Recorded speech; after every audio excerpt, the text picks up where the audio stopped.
Man United won, Fulham won. Man United get the first point of the season and the first goal of the season, but we could not finish this game. I'm here with Reggie and Reg.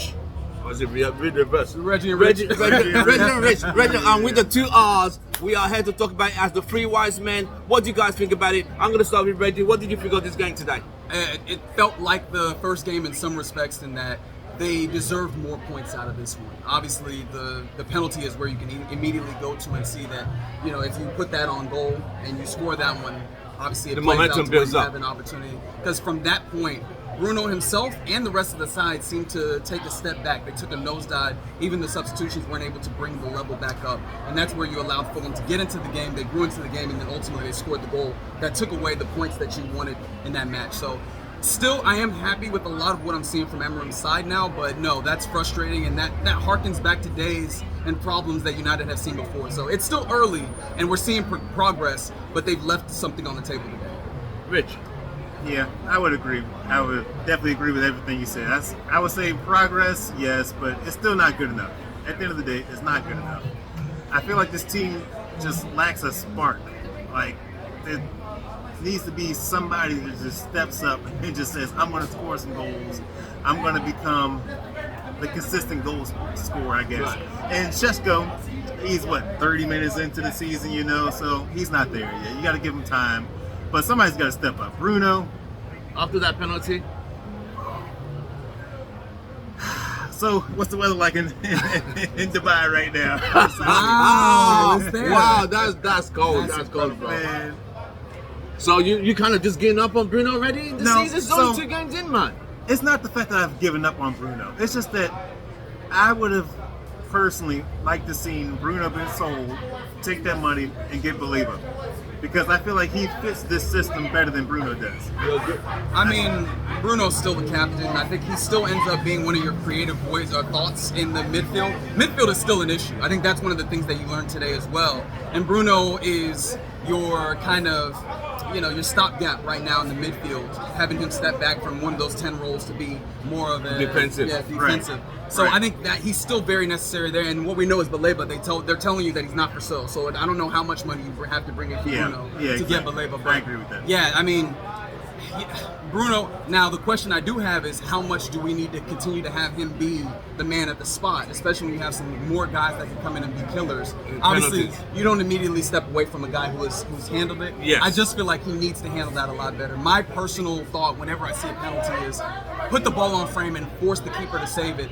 He's blasted it well above. He took a field goal, not a penalty, Yes. which was quite disappointing. Yeah, that was very, very disappointing. And that's not only is it disappointing just because of the nature of the penalty, but two, because of who Bruno is. We've seen him time and time again save United's bacon by putting a penalty and slotting it. Against Man City last season. 100%. So 2 minutes ago. As a leader, he doesn't look confident right now. no. It looked a bit off today. Yeah. Well, on a scale of 1 to 10, what would you give United's performance today?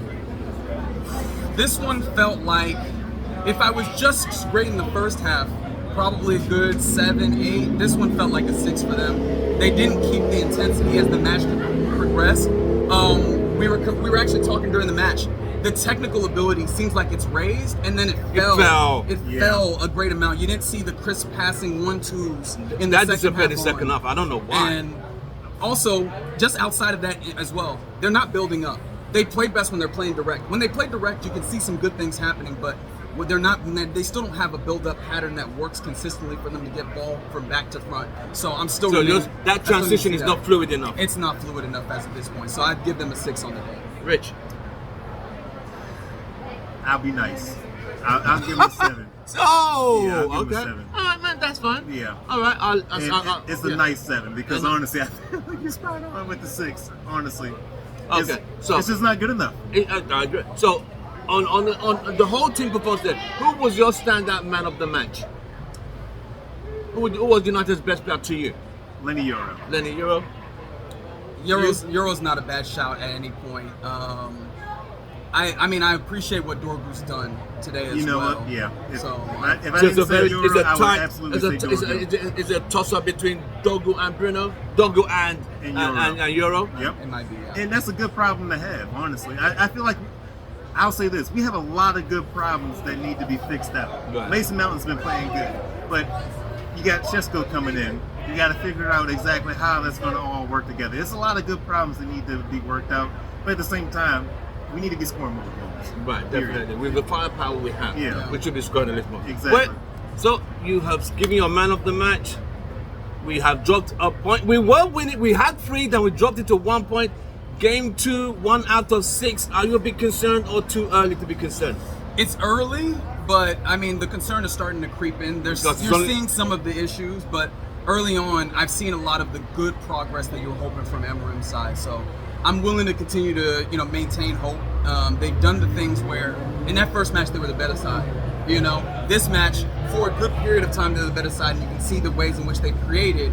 Now the big problem that continues is: are you going to stop being wasteful? Because that's the thing that they did a lot last season. Mm-hmm. They were wasteful. Today they were wasteful again. And if they could find a way to be more diligent in those instances, I feel very good about where this side is. But otherwise, I'm holding out hope. I'll say this: after last season, I feel like a wife that got slapped and beat her in. And now I'm starting to feel like, okay, you took some time to organize and get yourself together, but now I'm seeing the clinch. I see the fist starting to clinch up again, and it's just like, okay, all right, like I'm gonna let it ride out and we'll see where it goes. But I feel like the beating. It doesn't matter what name is on the back of the jerseys. You can bring in all these guys, but if the problems aren't changing and the same stuff is still happening, there's no difference for me. It's the same situation with different players, and you're gonna mess around and get a really good coach fired. Okay. Well, you have heard it from the 3 wise men, Houston Red Army. We shall see you on the next show. From all of us, don't forget, like, share, subscribe. Glory, glory, Man Man United. United. See you on the next